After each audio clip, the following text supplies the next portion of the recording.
Hi Pisces, this is Pisces Hub. Welcome to my channel. So for today's video, gamitin natin itong The Keeper, the Fortune Telling card. Alamin natin kung mga posibleng mangyari for Pisces sa araw na ito. Okay, pwede ding gabay, mensahe for Pisces sa araw na ito. Okay, so reminder lang po na ito ay general reading. So pwede po mag-resonate, pwede pong hindi. Okay, and mga energies na lalabas dito, feminine or masculine man ay pwede po sa babae, sa lalaki, and sa LGBT. Okay, na mga Pisces or yung mga taong dinidin ni Pisces. And this is a daily reading, so kahit anong araw, buwan, o taon mo to napanood, it's always timeless. So, basta mag-resonate po sa sitwasyon nyo, wala po tayong specific timeline, okay? So, take lang basta mag-resonate. Pag hindi, wag pong ipilit po, Pisces, okay? So, ano po ang posibleng mangyari for Pisces sa araw na ito? Mga gabay mensahe for Pisces sa araw na ito. Okay, so, may nag-flip. Privileged lady and family room. Okay, so pwedeng you're the feminine energy or you're dealing with someone of feminine energy, Pisces, and pwede merong connection sa bahay, specifically sa sala, okay, sa family room. Pwedeng there's a gathering na pwedeng mangyayari for family room, okay, and merong connection ito kay privileged lady right here. So pwedeng it's either your energy, Pisces, or you're dealing with someone na may ganitong energy, okay?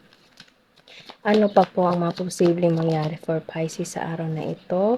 Toil and labor. Okay, so pwede meron itong pag-uusap-usap lalo na tungkol sa trabaho, sa mga responsibilidad, kumbaga mga kaganapan sa pwedeng sa loob ng bahay or pwedeng yung pag-uusap na yun is merong connection sa trabaho and mag-uusap kayo sa loob ng bahay or sa sala, okay? Basta there's a gathering. Okay, so ano pa po ang message po? Bigla ko narinig yung word na reunion, okay? Imprisonment. So, pwede meron na tong connection sa pag-uusap-usap, mga sinabi ko kanina, there's a reunion. So, pwede merong kailangan pag-usapan, okay? Or pwede ding parang, anong tawag doon? Parang open forum, okay? Pwedeng mag-uusap-usap kayo ng magpamilya, pwedeng mga anak mo, mga kapatid, nanay, tatay, lolo, lola, okay? Or kahit sino man na merong connection sa trabaho, sa mga kaganapan sa buhay, and pwedeng ito ay merong something na kailangang ayusin, okay? Kasi merong imprisonment. Hindi naman literal na imprisonment, ano? Pwedeng ito ay merong connection na parang kailangan kailangan talagang pag-usapan. Kailangan maging open-minded and yun nga, open forum, pwedeng merong kailangan resolbahin. Yun, meron. Okay, so ano pa po? Ano pa po ang mga posibleng mangyari for Pisces regarding with this situation na merong pag-uusapan about family matters. Okay, and pwedeng ito merong connection sa privileged lady right here. Gift. Okay, so sinabi ko kanina, there's a solution, re-resolbahan yung mga kung ano man yung naging connection or sitwasyon. Or kung hindi naman, merong pag-uusap-usap, merong gatherings na merong connection sa trabaho, okay, and yun nga, inulit ko lang, merong, merong solution, okay, kumbaga, there's an answer regarding with this imprisonment and toil labor. And ito yung dala nito, okay? So, pwede merong tulong din na magbibigay, galing pwede kay privileged lady, or pwede ikaw yung magbibigay kung sino man itong dinidil mo na family member, Pisces, na kailangan ng tulong, okay? Kahit anong tulong, pwedeng financial, pwedeng trabaho, pwede, yes, there's a bahay. So, pwedeng ito ay mangyayari sa loob ng bahay, Pisces, specifically family room, okay? It's either this is a sala or pwede meron kayong sariling kwarto na kung saan doon kayo magmi-meeting lahat ng pamilya, okay? There's an open forum right here and meron tulong na makakatanggap or magbibigay, okay? Puwedeng ito ay tulong pinansyal, puwedeng reward, puwede din, okay, regarding with solution thoughts. So, there is someone na puwedeng kita niyo Pisces, nakikita niyo there's a privileged lady and there's a thought, okay? So, there is a masculine energy right here na nag-iisip siya regarding with this privileged lady. Kitang-kita niyo yung mukha ng babae dito is ito yun siya. Okay, sobrang ganda, napaka-feminine, okay? Again, wala po tayong gender specific po. Kahit sino po ang dinidil niyo, mapababae, lalaki, LGBT, or may pusong babae, may pusong lalaki, kahit sino, okay?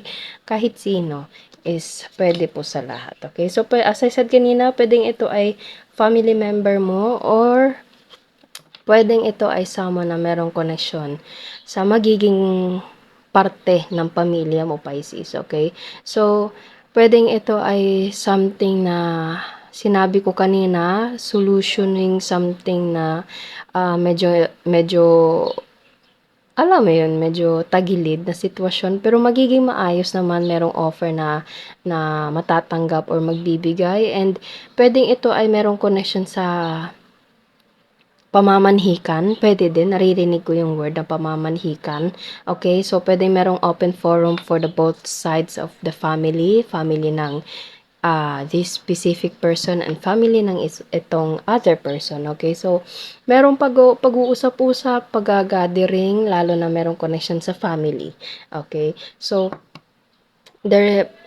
sinabi ko kanina, pwedeng there is something na pamamanhikan, okay? Or pwedeng merong word na parang proposal na mag-uusap-usap both sides of the family, okay? So, wow! Kahit ano pong sitwasyon niyo po, Pisces, take lang basta mag-resonate.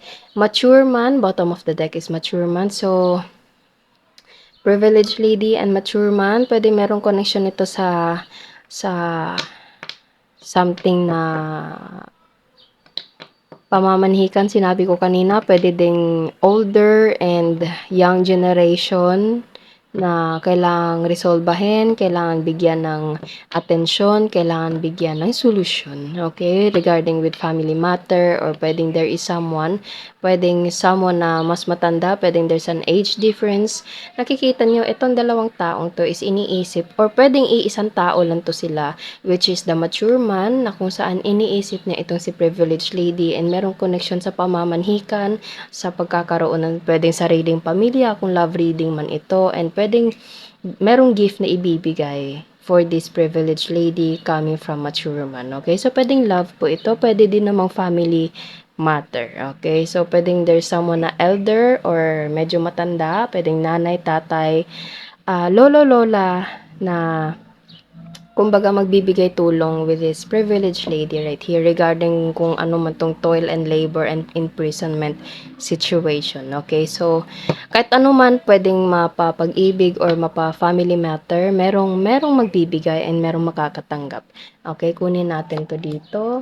Si mature man, ano pa po ang message po for Pisces sa araw na ito? Take lang, Pisces, kung ano pong sitwasyon niyo po. Ito po yung nababasa ko sa araw na ito. Okay? So, ano pa po ang message po for Pisces para sa araw na ito regarding with this situation right here, mapapag-ibig or mapapag-family matter. Okay? Ano pa po?